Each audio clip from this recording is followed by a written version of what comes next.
네, 안녕하세요. 역사통일방송 신통방통 우리역사입니다. 4세기 후반 고구려는 중국 유주로까지 진출해 고조선의 옛 땅을 전부 되찾았으며 후부여의 옛 땅 대부분도 통합해 동아시아에서 가장 강한 나라가 되었습니다. 고구려는 높아진 국력을 바탕으로 소수리망 집권 시기 본격적인 삼국통일을 추진하기에 앞서 법과 제도를 보다 체계적으로 정비하는 한편 대내외적으로 황제국으로서의 면모를 강화해 나갔습니다. 이번 방송에서는 고구려의 국가적 위상이 천하를 굽어본 황제의 나라였다는 점에 대해 이야기해 보겠습니다.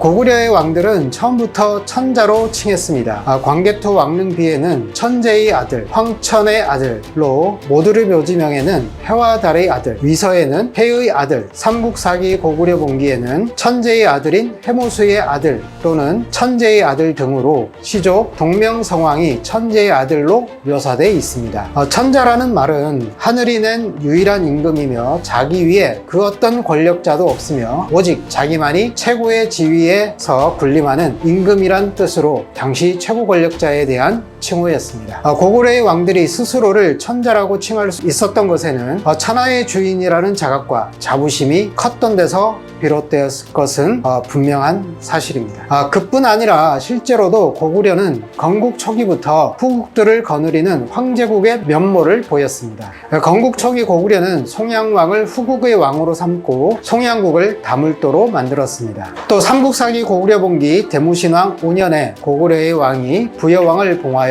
연나부에 있게 하였다고 기록되어 있습니다. 이것은 고구려 왕이 후국들을 거느린 황제로 있었다는 것을 말해줍니다. 그리고 신대왕이 차대왕의 태자 추안을 양국군으로 책봉한 것도 다 고구려가 황제로서의 자격과 권위를 행사했다는 것을 보여줍니다. 고구려는 주변국의 많은 작은 나라들을 통합하면서 큰 나라가 되었습니다. 그리하여 숱한 성읍과 군현들이 생겨나고 후국들도 많아졌습니다. 그야말로 황제국의 면모를 갖춘 나라였다는 것을 보여준다고 하겠습니다. 그런데 왕과 황제는 어떤 점에서 다를까요? 황제는 자기 휘하에 제후국의 왕을 둡니다. 왕은 황제의 명령을 받으며 연호를 자체적으로 정하지 못합니다. 황제는 연호를 제정하고 스스로를 천하의 중심에 군림한 천자로 자처합니다. 황제의 1인칭은 짐이며 만세를 부를 수 있습니다. 황제의 후계자는 태자가 되며 황제의 지시는 조 또는 조칙이라고 합니다. 신하가 황제를 부를 때 폐하라고 해야 합니다. 그에 반해 왕은 천세밖에 부를 수 없습니다. 왕의 1인칭은 여 또는 과인이며 신하가 왕을 부를 때도 폐하가 아니라 전하이며 연호를 제정할 수도 없습니다. 이렇게 황제와 왕 사이에는 위계질서상의 현격한 차이가 있었습니다. 고구려는 황제국에 걸맞게 독자적인 연호를 사용했습니다.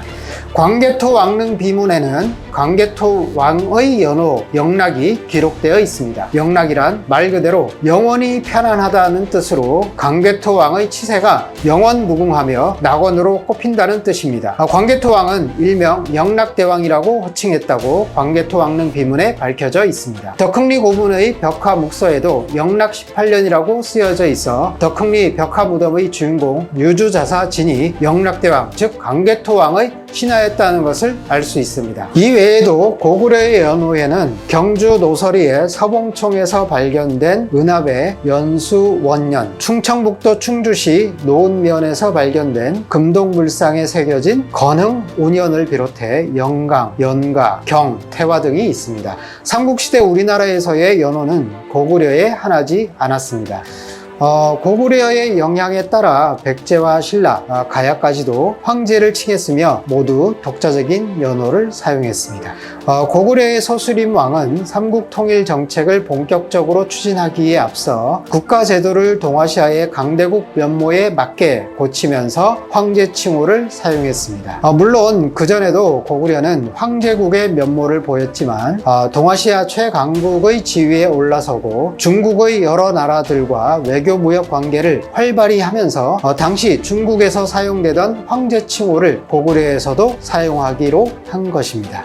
수서 고구려 전에는 고국 원앙을 소열제라고 불렀다고 밝혀져 있습니다. 소열제는 고국 원앙이며 소열제라는 칭호는 소열 황제로 그의 아들인 소스림 왕이 추증한 시호라고 볼 수 있습니다. 고구려가 황제국이라는 점은 태학이나 태묘를 두었다는 사실에서도 알 수 있습니다. 태학이나 태묘라는 말은 황제국에서만 쓰는 말입니다. 삼국사기 소스림왕 2년 6월조에는 태학을 세워 자식을 교육했다고 나와 있고 408년에 축조된 덕흥리 벽화 무덤에는 태묘 작식인, 즉 태묘에서 음식을 만드는 사람이라는 묵서가 쓰여져 있습니다.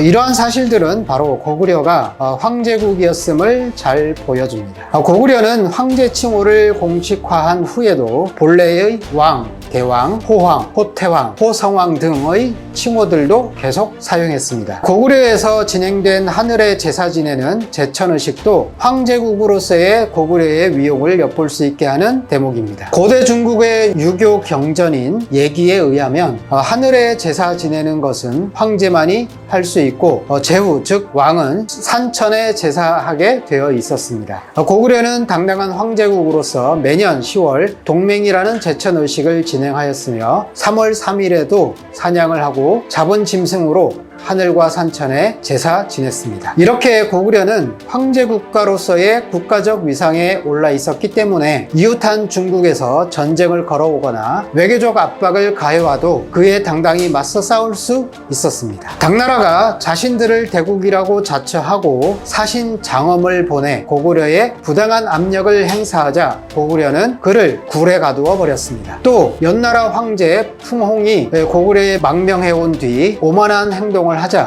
그와 일족 10여 명을 죽여버린 것이나 고구려 장수왕이 죽자 대국이라 자처하던 부기의 황제 효문이 삼배옷을 입고 의관을 정돈하고 동쪽 교회에서 애도의 의식을 거행한 것 등이 모두 황제국 고구려의 위상이 확인되는 사례들이라 하겠습니다. 고구려의 소스림왕은 이와 같은 황제국 고구려의 위상을 법적으로 보다 공고화하기 위해 율령을 반포했습니다. 소스림왕 시기의 율령 반포는 이때야 비로소 고구려가 성문법 체계를 갖췄다기보다는 황제국가로서의 면모를 보다 공고히 하는데 초점이 맞춰져 있었던 것입니다.